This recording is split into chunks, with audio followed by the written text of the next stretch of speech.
안녕하십니까. 이병기 목사입니다.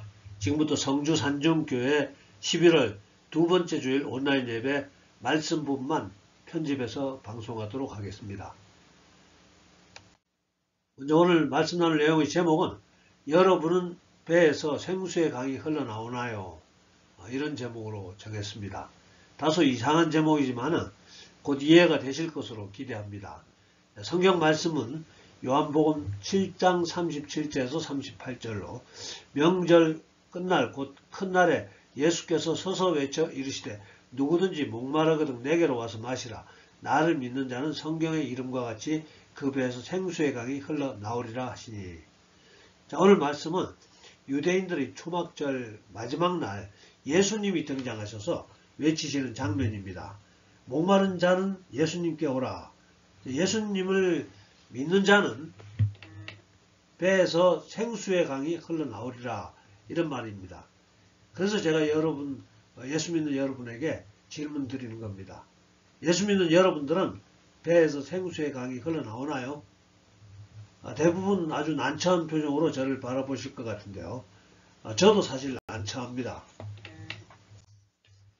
어느 날 예수님이 유대인들의 초막절 명절을 맞아 자기 고향 갈릴리에서 성전이 있는 예루살렘으로 올라갔습니다.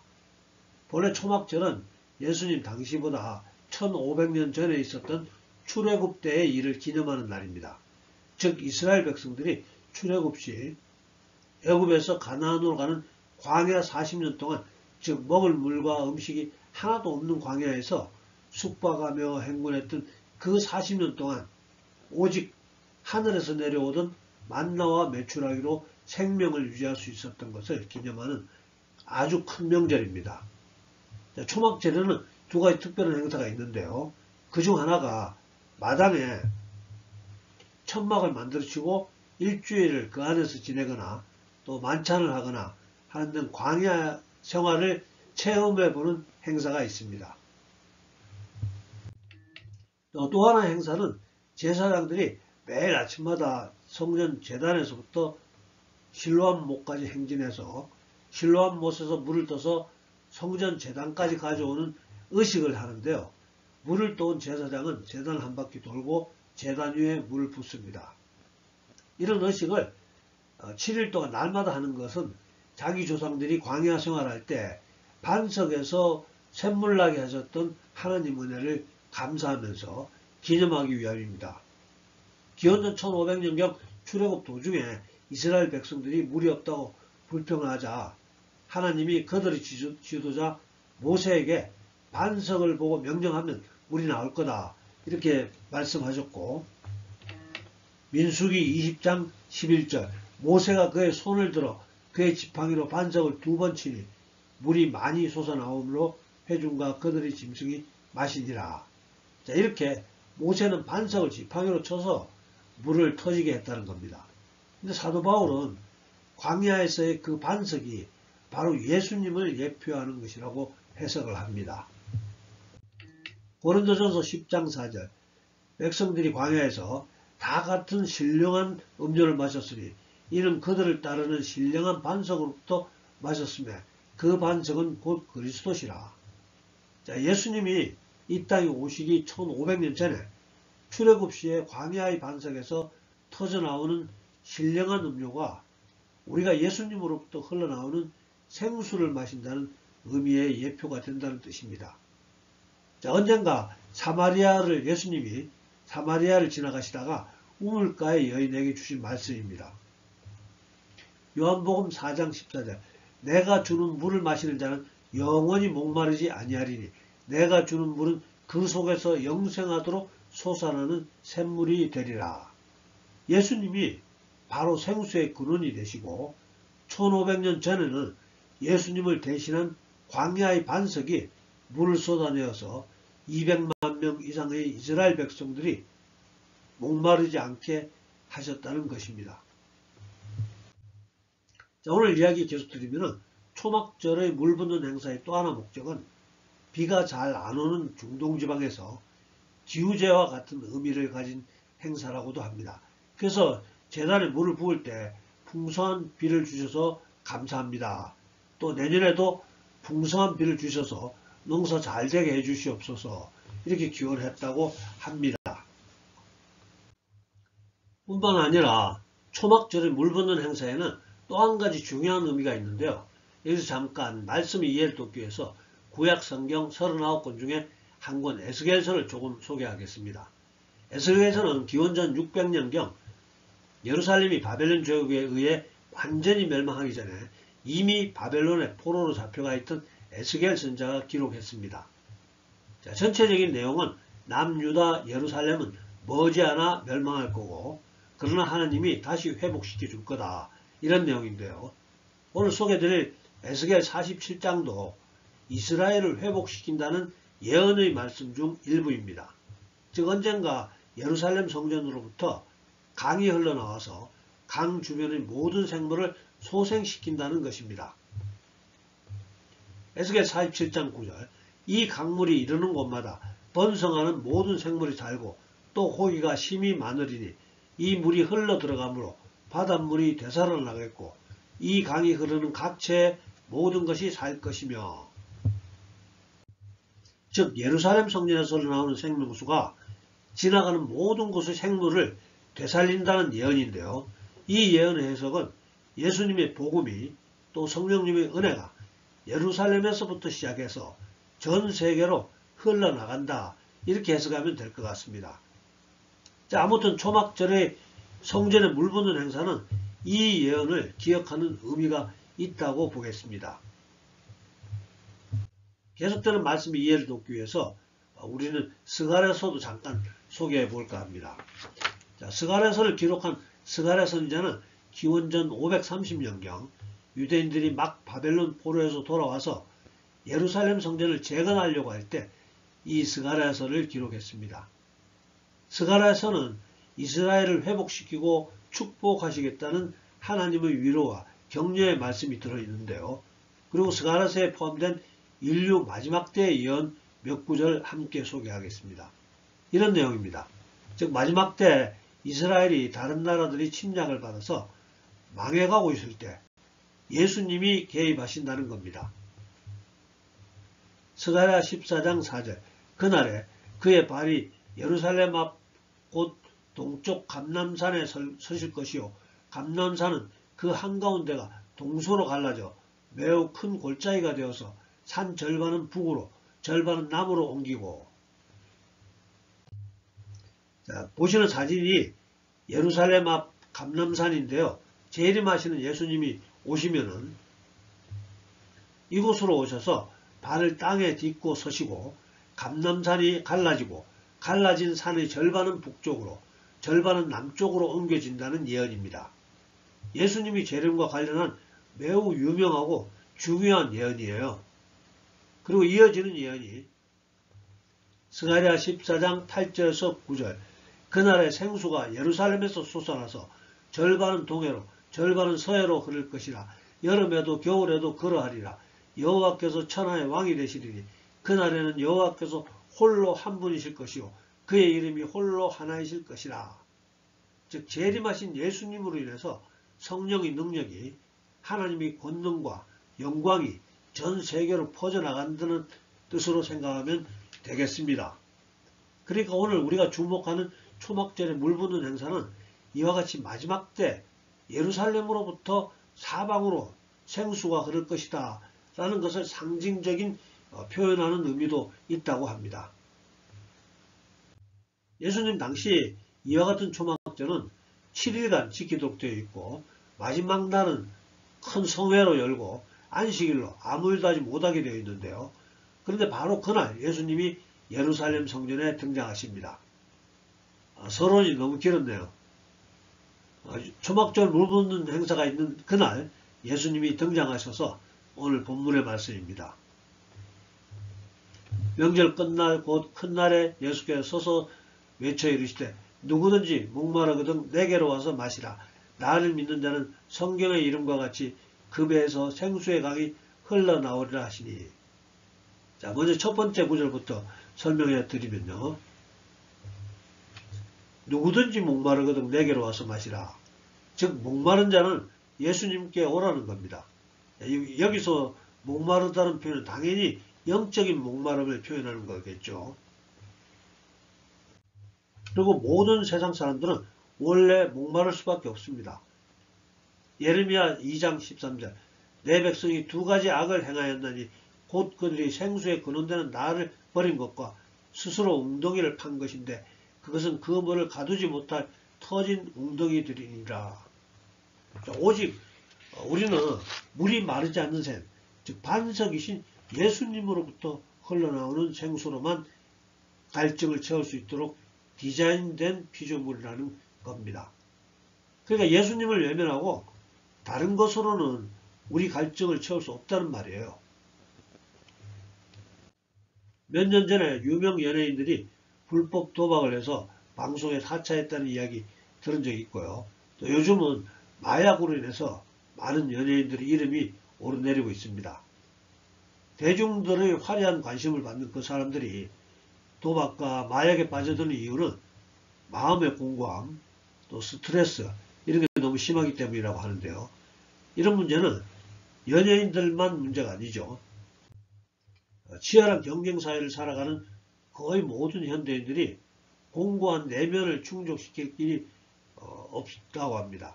그래서 야구장, 축구장을 찾아가서 목이 터져라 응원함으로써 그 목마름을 해결하고자 하고요.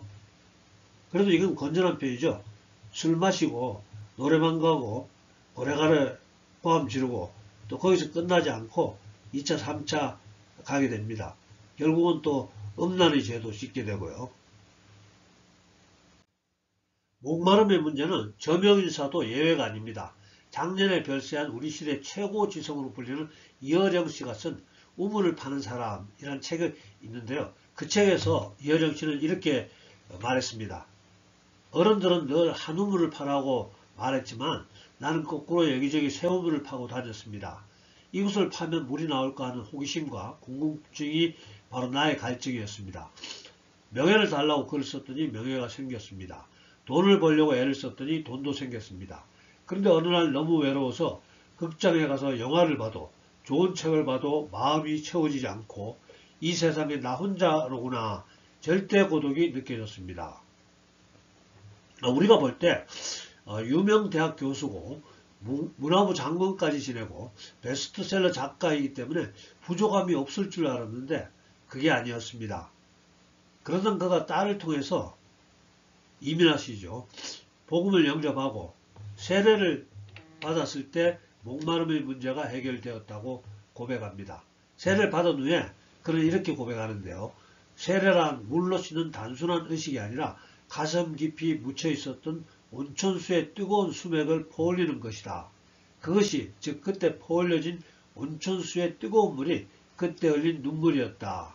이렇게 고백합니다. 그러니까 인간의 지성도 운명도 기술도 쾌락도 생수를 공급해 주지 못합니다. 오직 하늘에서부터 오신 예수님만이 우리에게 진정한 하늘의 생수, 영원한 생명수를 공급해 줄 수 있는 분이십니다.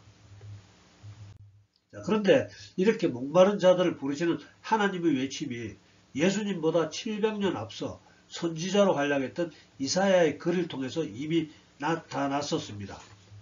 이사야 55장 1절 오라 너의 모든 목마른 자들아 물로 나오라 돈 없는 자도 오라 너희는 와서 사 먹되 돈 없이 값 없이 와서 포도주와 젖을 사라. 자, 그리고 이사야 선지자를 통해서 주셨던 하나님의 초대와 같은 이 말씀을 바로 예수님 당시 어느 초막절에 예수님이 다시 하신다는 것입니다.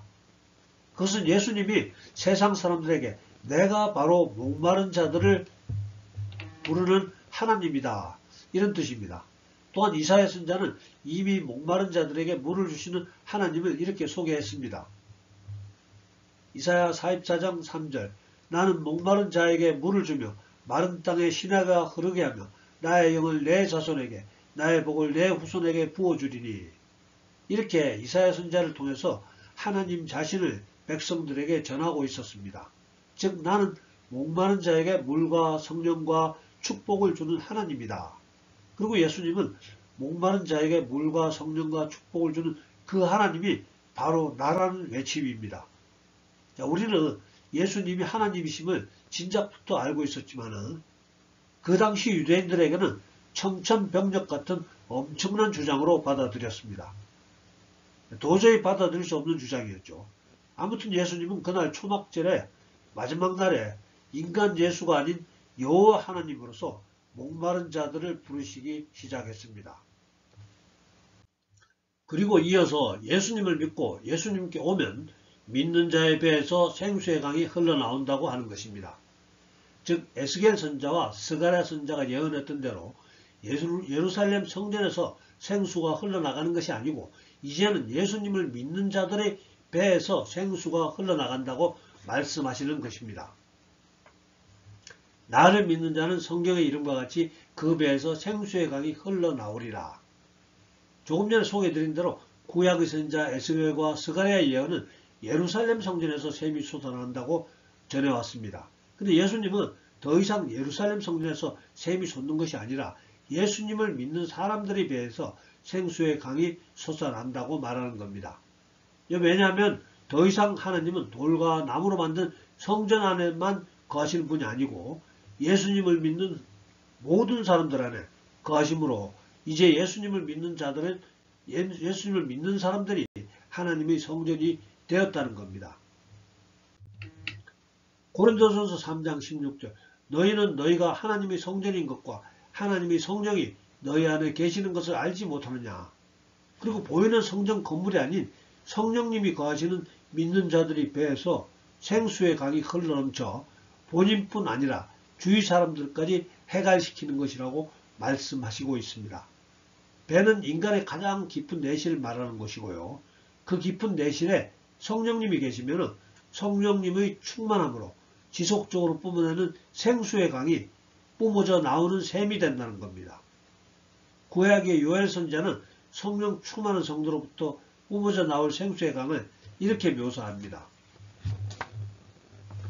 요엘서 2장 28절에서 29절 그 후에 내가 내 영을 만민에게 부어주리니 너희 자녀들이 장래일을 말할 것이며 너희 늙은이는 꿈을 꾸며 너희 젊은이는 이상을 볼 것이며 그때 내가 또 내 영을 남종과 여종에게 부어줄 것이며 성령 충만을 잊게 되면 우리는 꿈과 환상을 통해서 가정과 일터와 이웃에게 예언을 선포할 수 있고요. 또 성령 충만을 잊게 되면 우리에게 생수가 즉 성령의 기름 부음이 흘러넘쳐서 가정과 일터와 이웃을 적시게 된다. 이런 뜻으로 이해하면 되겠습니다. 이렇게 우리 안에 우리 내실에 성령님이 거하시면 배에서부터 충만한 성령의 생수가 흘러나와서 우리의 주변과 거리와 마을에 넘치게 되고요. 생수가 지나가는 모든 곳에서 죽어가던 모든 것들이 다시 살아나는 놀라운 일들이 일어난다는 겁니다. 그러니까 성전인 우리 각 사람의 배, 곧 심령에서 흘러나오는 물이 가정과 일터와 우리가 섬기는 교회를 충분히 채우고 우리 마을을, 도시를 적셔 나간다는 예언인 것입니다. 에스겔 47장 9절 이 강물이 흐르는 곳마다 번성하는 모든 생물이 살고 또 고기가 심히 많으리니 이 물이 흘러 들어가므로 바닷물이 되살아나겠고 이 강이 흐르는 각처의 모든 것이 살 것이며 즉 이 물은 곧 소송케 하는 물입니다. 자, 그렇다면 이 물은 구체적으로 무엇을 의미할까요? 이 강물이 지나가는 곳마다 소송케 할 수 있는 것은 바로 성령님의 능력입니다. 하나님의 사랑입니다. 예수님의 은혜입니다. 그러니까 우리 예수 믿는 우리가 성령님의 능력으로 사랑과 은혜의 통로 또 성령님의 능력의 통로가 되어서 우리가 지나가는 모든 곳에서 죽어가는 모든 것들을 소송케 만드는 생명수가 될 것이라는 예수님의 말씀입니다. 예수님은 우리 속에서부터 넘쳐나는 성령의 기름 부음이 하나님의 사랑과 은혜로 흘러나와서 땅을 적시고 세상을 뒤돌아가며 생명을 살리시기 원하십니다.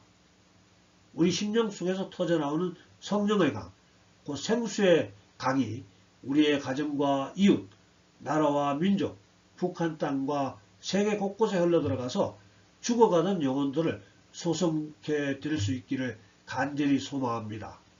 감사합니다. 기도하겠습니다. 사랑 안에 풍성하신 아버지 하나님, 오늘 또 사랑하는 주의 자녀들 택하시고 부르시고 함께 말씀 듣게 하심을 감사합니다. 오늘도 말씀을 통해서 세상의 모든 사람은 목마를 수밖에 없고 우리의 목마름은 오직 예수님을 통해서만 채워줄 수 있음을 알게 됩니다. 아버지 하나님, 우리가 예수님 믿고 주말마다 예배하며 찬양하고 기도하고 있지만은 아직도 우리도 목마릅니다. 아버지 하나님, 우리에게 생수를 더 부어 주시옵소서. 더 부어 주시옵소서. 오늘도 기도하오니 목마른 영혼들에게 성령으로 기름 부어 주시옵소서. 예수님으로부터 목마름이 채워진 우리가 메말라 죽어가는 우리 주변을 가정과 일터와 마을과 도시를 살릴 수 있는 사랑과 은혜와 성령님의 통로가 될 수 있도록 주님 축복하여 주시옵소서. 지금은 우리 구주 예수님의 은혜와 아버지 하나님의 극진하신 사랑과 성령님의 감동, 감화, 교통하심이 오늘 예배에 참석한 우리 모두에게 또 우리들의 가정과 일터와 섬기는 교회 위에 지금부터 영원토록 함께하여 주시옵기를 간절히 축원하옵나이다. 아멘. 예, 감사합니다. 할렐루야. 예, 다음 주에 뵙겠습니다.